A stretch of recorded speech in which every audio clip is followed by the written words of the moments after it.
CUET 2025 के form release हो चुके हैं और सबसे इंपॉर्टेंट बात कि आपको कौन से डॉक्यूमेंट लगने वाले हैं आपके फॉर्म भरने में, तो पूरी लिस्ट देने वाला हूं, एकदम आसान भाषा में समझाने वाला हूं, बिल्कुल एकदम स्टेप बाय स्टेप। तो देखिए, सबसे पहली बात, CUET की जो ऑफिशियल वेबसाइट है, ठीक है ना, CUET.nta.nic.in, यहीं से आपका फॉर्म भरा जाना है, ठीक है ना। अब यहीं से आप फॉर्म भरेंगे, ई सर्विसेज पे यहाँ पे जाएंगे। अभी चूंकि देखिए यहाँ पे यहाँ पे अभी वेबसाइट का थोड़ा सा एरर है, तो फॉर्म इसी वेबसाइट से भरा जाना है, ठीक है। अब देखिए, इन्होंने अपने बुलेटिन में दे दिया क्या क्या डॉक्यूमेंट लगने वाले हैं। कई स्टेप्स का फॉर्म है। सबसे अपने पहले बेसिक डिटेल देना है, फिर आपको सब्जेक्ट और यूनिवर्सिटी चूज करना है, जो सबसे इंपॉर्टेंट है। हर कोर्स के लिए उसकी वीडियोस हम लोग बना के बताएंगे आपको, अभी फॉर्म नहीं भरना है, ठीक है ना। बस आप वीडियोस देखिए और समझिए। यहां पे दो चीजें बस आपको भरने को मांगी जा रही है, एक आपका पासपोर्ट साइज फोटो और एक आपका सिग्नेचर, ठीक है। इसके अलावा एक आपको ईमेल आईडी, एक मोबाइल नंबर, ये सब चीजें लगेंगी। अपार आईडी बनाया तो अच्छी बात है, नहीं बनाया तो भी कोई बात नहीं है, तो भी आप फॉर्म भर सकते हैं, परेशान होने वाली जरूरत नहीं है, ठीक है। बट इसमें डिटेल ये है कि ये जो दोनों डॉक्यूमेंट्स आपको फॉर्म में भरने हैं, इसकी थोड़ी सी गाइडलाइन है, इसको समझ लेते हैं क्या है। गाइडलाइन ये है कि आपका जो फोटो होना चाहिए वो 10 से 200 KB के अंदर होना चाहिए, ठीक है ना।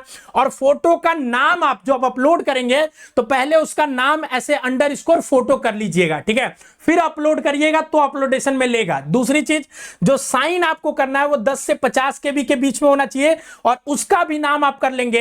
देखिए क्या करेंगे आप, देखिए ध्यान सुनिए। First 2 character of candidate name dash signature. जैसे मान लीजिए मेरा आशुतोष नाम है, तो AS डैश सिग्नेचर लिख के उसका रीनेम कर लेंगे। मतलब जो आप स्कैन कॉपी फोटो और सिग्नेचर का बनाएंगे, पहले उसको रीनेम कर लीजिएगा, फिर आप करिएगा। दो ही चीज अपलोड करनी है, कैटेगरी सर्टिफिकेट, ये सारी चीजें अभी नहीं अपलोड करनी होती है, क्योंकि जब यूनिवर्सिटीज में एडमिशन होता है तब करनी होती है। देखिए, CUET जो है ना, वो एक एग्जाम है, एग्जाम का जत्था है, इसमें बहुत सारे मल्टीपल एग्जाम्स होते हैं।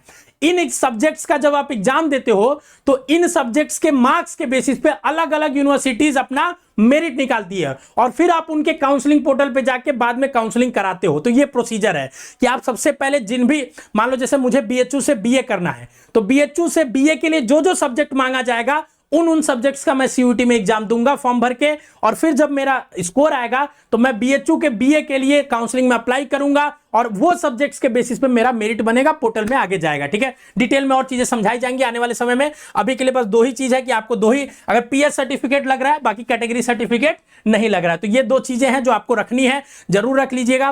पूरी एक एक टॉपिक पे आपको वीडियो यहां बना के बताया जाएगा, तो आप परेशान मत होइए। कोई भी डाउट हो कमेंट बॉक्स में छोड़ दीजिए, हम लोग बता देंगे। CUET की तैयारी कर रहे हैं तो बेसिक शिक्षा ऐप डाउनलोड कर लीजिए, क्योंकि हम लोग बहुत अफोर्डेबल कोर्सेस बच्चों को पढ़ाते हैं। 7-8 सालों से बच्चों को गाइड कर रहे हैं अलग अलग कोर्सेज के लिए। हर यूनिवर्सिटी में हमारे पढ़ाए हुए बच्चे पढ़ रहे हैं, तो जरूर डाउनलोड करिए, चैनल को जरूर सब्सक्राइब करके रखिए। All the best.